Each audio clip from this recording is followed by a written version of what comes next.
bismillaahi raxmaan raxiim maalmahan iyo muddooyinkii ugu dambeeyey waxaa shaashadaha ka soo muuqanayey xisbiga waddani oo hadalku uu qandho ku noqday waxay ka hadlayeen siyaasadda arrimaha gudaha ee dalka siyaasadda arrimaha dibadda iyo amniga dalka oo ay somalilan dhaxalka keliya ay leedahay ay tahay muddadii xukuumadda madaxweyne muuse biixi cabdi ay dalkan maamulaysay waxaa dalkan lagu hagayey waxqabad muuqda waxaana la derdergeliyey horumarkii dalka hore uga jiray iyadoo lagu jaangooyey isku filaansho iyo isku kaashi siyaasadda madaxweynaha ayayna salka ku haysaa in qarankani uu wax soo saar yeesho oo laga tago wixii layska oran jiray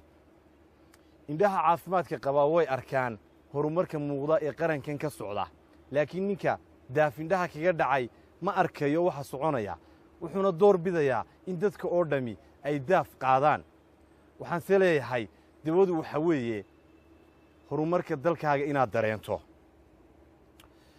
siyaasadda somalilan ee arrimaha dibadda iyo siyaasadda somalilan ee arrimaha guduhu waxay gudanayaan waajibaadkii qaran iyo xilalkii loo igmaday xisbiga waddani aragtidiisa kuma shaqeeyaan agtiisana kama oofinayaan shaqada ay qaranka u hayaan laakiinse waajibaadkii xilkan ka saaraa ayuu muddooda ugu adeegayaan aragtila'aanta iyo irdhowga ku dhacay xisbiga waddani waxaa ku keenay bisayla'aantii tartankii doorashada taana waxaa laga bartaa been abuur iyo hafar waddani waxaan leeyahay haddii dhegta la jaro daloolka ayaa hadhaya somalilan xisbiyadu way xarbiyeen xukunka dalkana xeerkaa mid u xulay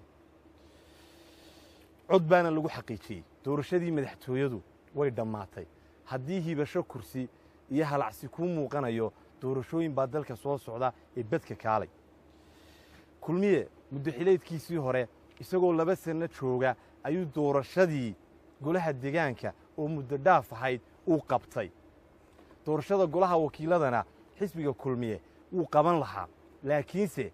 guddoomiyihii xisbiga waddani oo markaa ahaa guddoomiyaha golaha wakiilada somalilan ayaa 12 sannadood hoggaaminayey aqalkeenna sharci dejinta guddoomiyahaasi wuxuu meel marin kari waayey xeerkii doorashada lagu geli lahaa wuxuu tahli kari waayey jaangoyntii saami qaybsiga ee golaha wuxuuna awoodi waayey inuu kursiga banneeyo meesha iska casilo hadduu taagiyo maaro u waayey inuu doorashadaa qabto waxaa la yidhi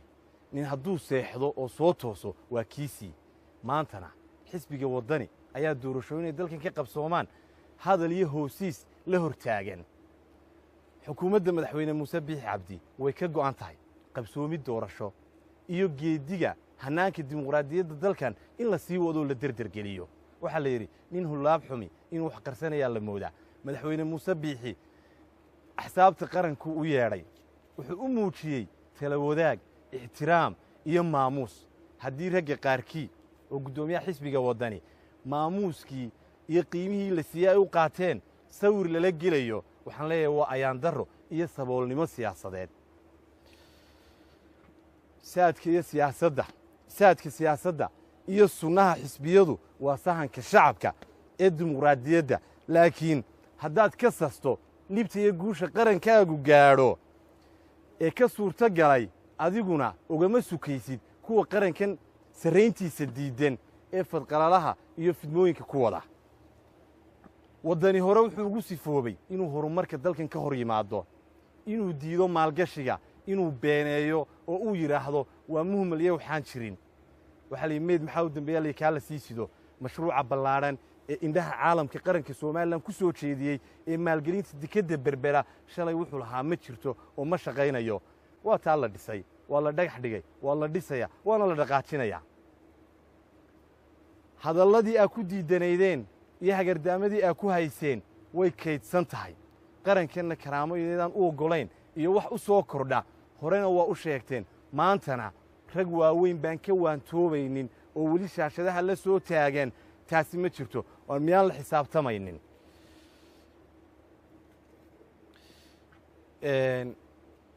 maalgashi diidkii maantana midab kaluu yeeshay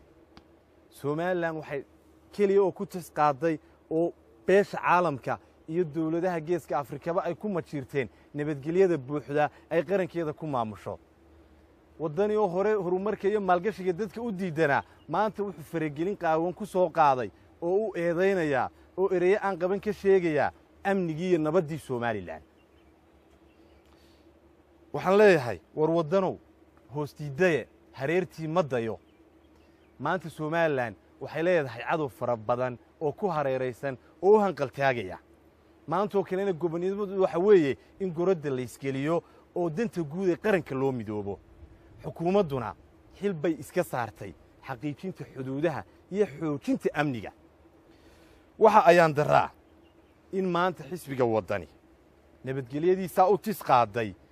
uu ku sheego in dad la laayo oo bil walba iyo maalin walba dad la dilayey xaasha waa been shacabkaana markhaatiga dee furaya beelihii walaalaha ahaa ee dirirtu ku dhex martay deegaanka gobolka sanaaga degmada ceelaf weyn iyo deegaanka gobolka sool ee koonfurta deegaanka dhumay kuwii dhintay iyo kuwii dhaawacmayba waddani tirakoob buu ka soo sameeyey geeridoodiina wuu abtiriyey wuxuuna ku masaalay oo saamilaydii boqollayda ku qaybiyey ummaddii halkaa shayddaanka iyo sharku isu geeyey walaala ahayd ee iska hormaadka beelaha ay ku kala dhinteen wuxuuna yidhi bil walba intaasaa dhimanaysay waxaan leeyahay waa durbaan dagaal iyo dad isku dir somalilan kama jirto meel dad lagu laayo dawlad dad laysaana ma jirto mana dhacayso somalilan dhexdeeda in dad lagu laayo inay dad isku dilaan dawladdii loo doortay ayaa xil ka saaran yahay oo nabadgelyada sugaysa xogayaha waddani ayaa saxaafadda sidaa u sheegay oo shaaciyey arrintaa isagay ku kooban tahay halka uu ka keenay malaa dalkilu joogaaye waa ayaan darre weyn waan leeyahay doorkiinnii nabadda beelihii dirirtu dhex martay inaydin gacan ka geysataan oo aydin dhex gashaan horaa u gabteen